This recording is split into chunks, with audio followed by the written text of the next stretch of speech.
Richard Del Connor is the philosopher poet of the hippie generation.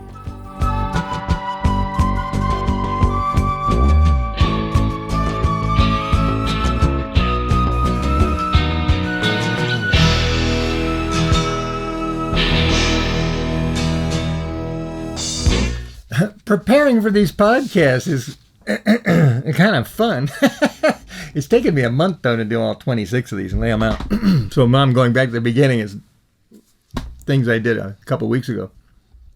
Anyway, this is podcast number 16 of the Richard Del Connor Philosopher Poet podcast. I'm Richard Del Connor. Oh, I was going to put my vest back on. I took a break. Okay. Here's what it looks like with the show. I don't like this John Travolta thing, these like big wingers. When I put it like this and it stays inside my coat, I thought it was nice.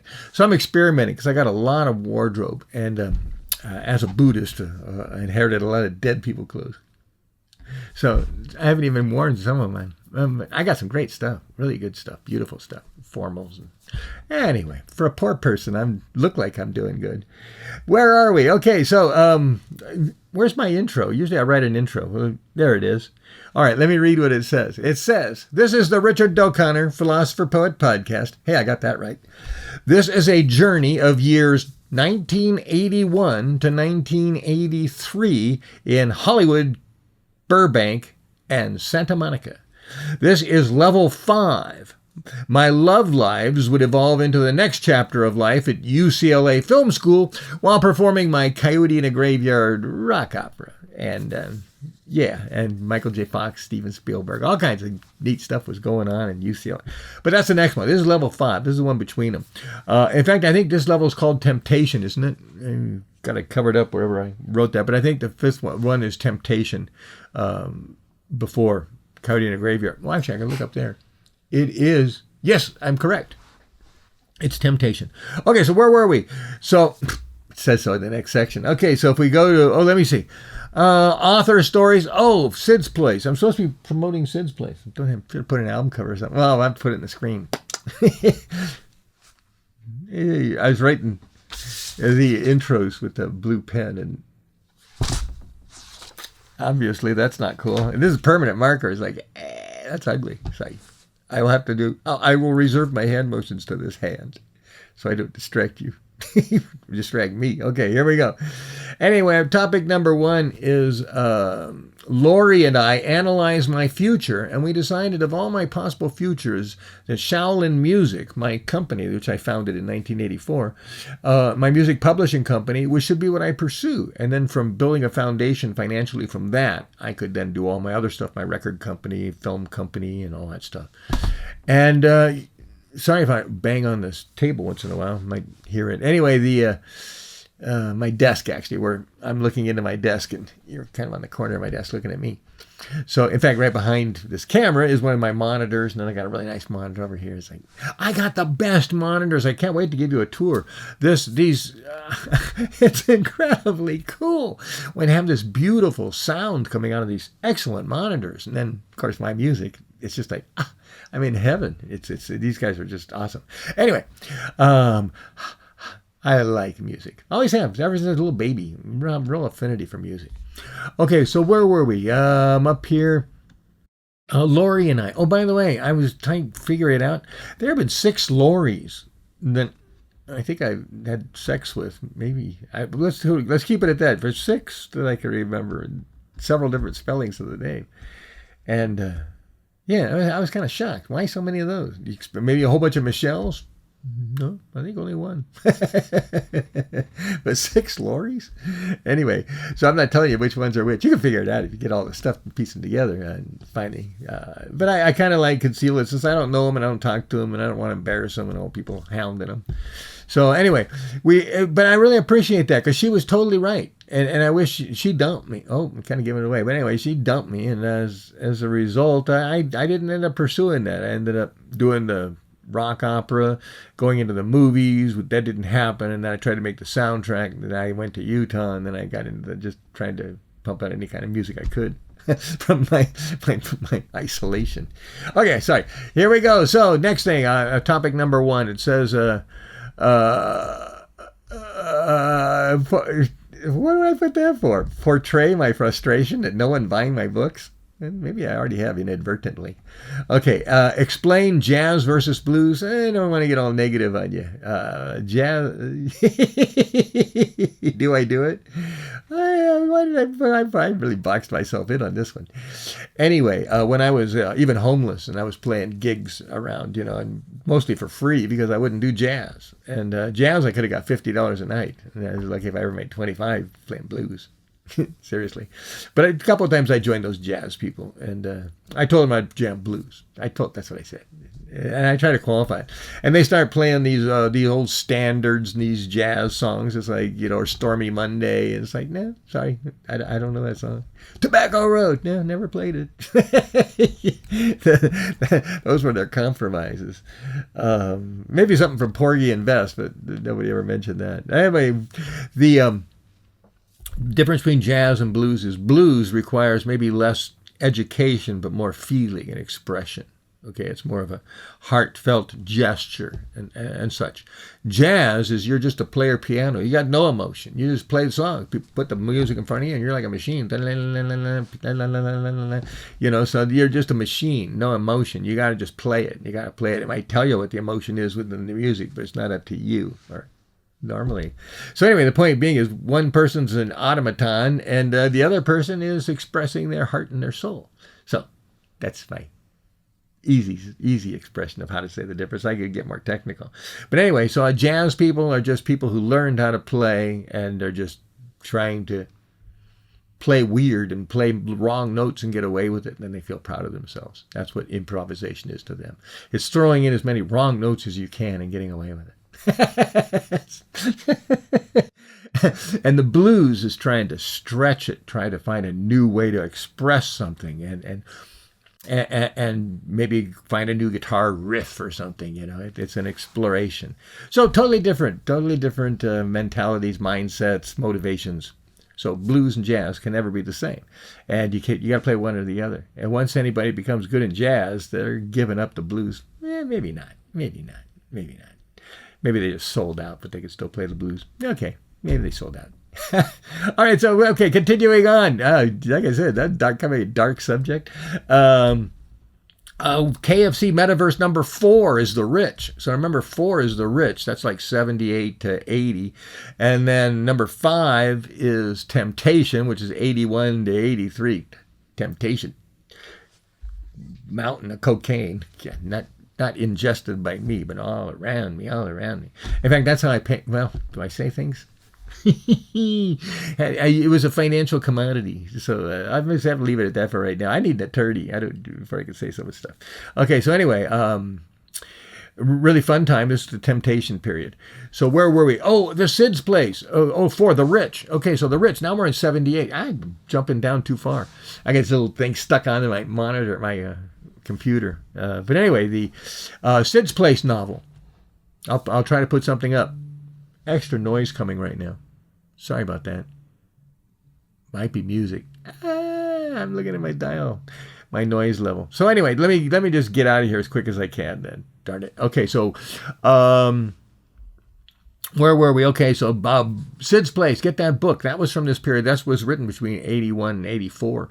It was the women in my life who helped me through that book. In fact, it was some television producer woman who really just pushed me over and got me to able to finish that book. And then it was Jennifer, yeah, I don't mind telling everybody, but anyway, it was Jennifer who actually promoted me finishing the book. And once I kind of like finished it, I didn't really finish it. And she goes, oh, you should finish. I like it. She read.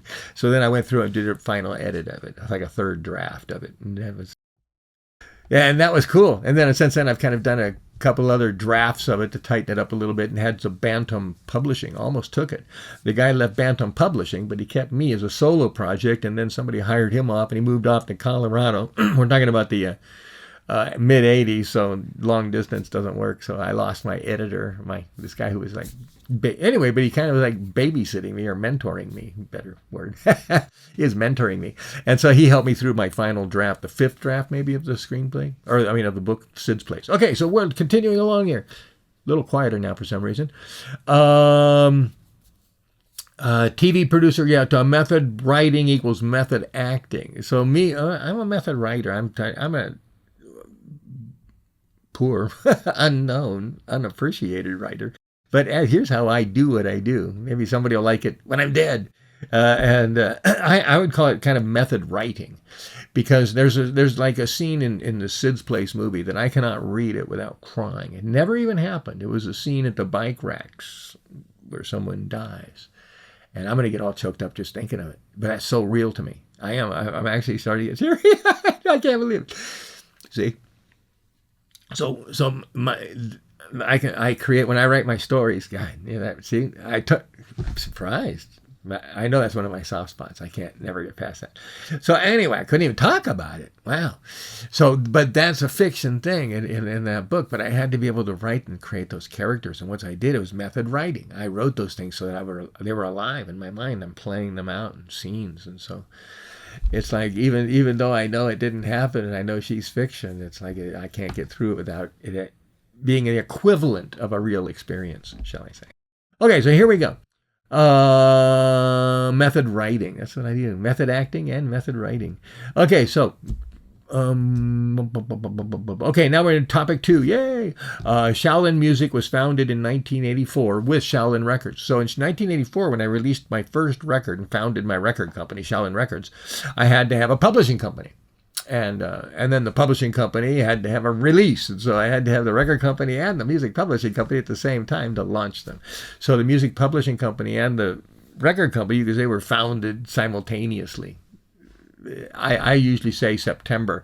And I kind of as an arbitrary date, I say September 9th. So it's 9/9. What year? We're talking about 1984, September 9th, 1984. So that's, what day is that even a weekday? I forget. You can Google it. It's so easy now. But anyway, sometimes I use that. But I would say 9/1. I think I used 9/1 for a while. But 9/1 or 9/9 is the founding day of Shaolin Records and Shaolin Music, see? Or I could separate them, make one on the 1st and one on the 9th. Since I may have kind of mixed it up and done both dates. Here we go. Continuing along. What am I doing? I'm supporting... Oh, Temptation. This is a Temptation period now. And during that's the Temptation album. So go get the Temptation album. And there's a whole bunch of extras that I usually throw out. If you get it from Shaolin Records, I think there's some live songs you get and some other doodads. Maybe even a book for free. With just buy the record and I throw a bunch of stuff in sometimes. Used to. At least I did 20 years ago when I started building websites. So, and those things are still there. Okay. The Oboy music movie. Yeah. Copyright and licensing for movies. What did I put that for? I got a note way up at the top that says copyrights are done. Yeah, I've even started that. But I'm just making these. I haven't even edited them or started posting them. But yeah, I'm actually going to have to go back through these checklists. And when I get to this checklist here on this podcast, like, okay, I better get my copyrights done because I can go to the next one. So I really kind of like the way I built this in as a way to force myself to be a good manager. Okay, where am I? Getting out of here. Okay, so now I'm promoting Sid's Place novel by Richard Del Conner. Might have even said been by the Coyote or Richard O'Connor, but it's Richard Del Conner now. Everything I'll publish. And the Oboy music movie and the Oboy album. I'm promoting those. So in fact, what am I playing? I don't even know. I'm doing the song Leaves to the Wind. Okay, now Leaves to the Wind, I didn't really talk about it. But Leaves to the Wind was written, and like I said, Laurie was helping me figure this out as a business. Because I was trying to, my legal filings, my poetry, my lyrics, my copyrights, my everything, all these things were leaves in the wind. This was pre-digital, remember? So everything in my world was on paper.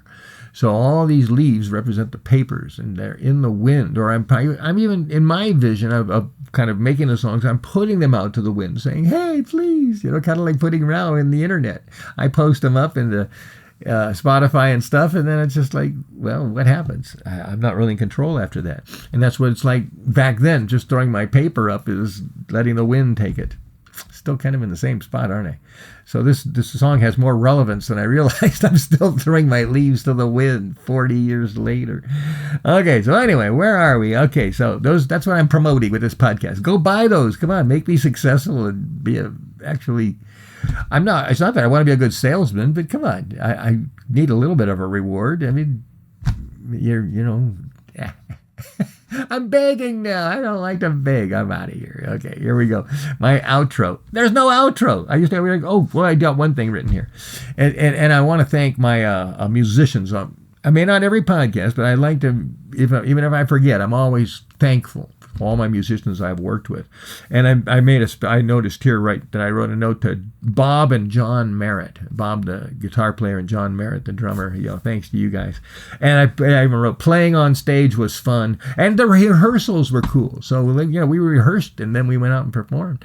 And then we rehearsed between gigs. We were only playing, unfortunately, 2 gigs a week at the most. And then we rehearsed once or twice. So that was 3 or 4 times a week that I was, jamming full blast and having a great time, because our rehearsal room was like full blast. We were playing concert volume in there.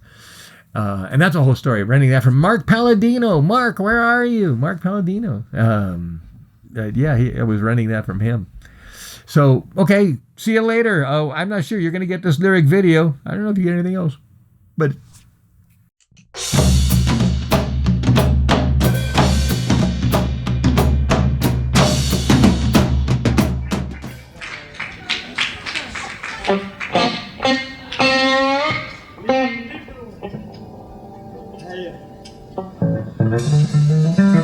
That song's a little uncontrollable, but here we go with something a little stylish.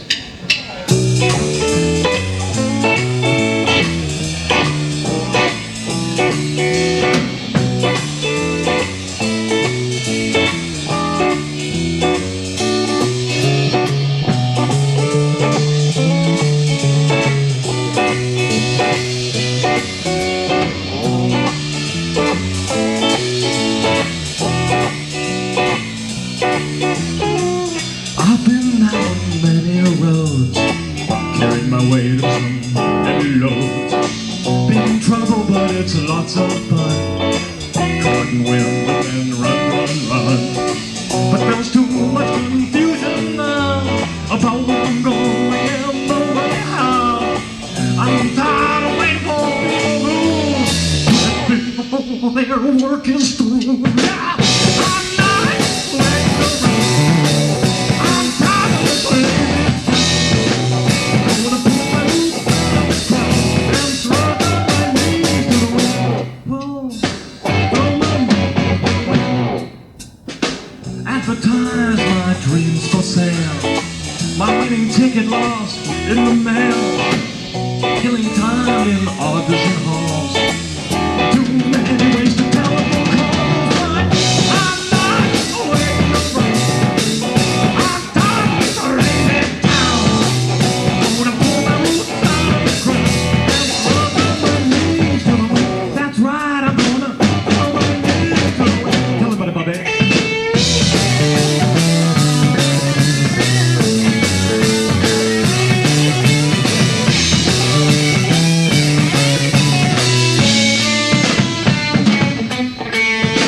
Try to live without regrets. Buried alive in my paper debts. Don't always feel like I'm lost without a clue. I still in the finish what I'll start to do. But I'm not waiting around. I'm tired of this crazy town. I wanna pull my roots out of the ground and throw down my knees to the wind. That's right, I'm gonna throw my knees to the wind. One more time.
for you.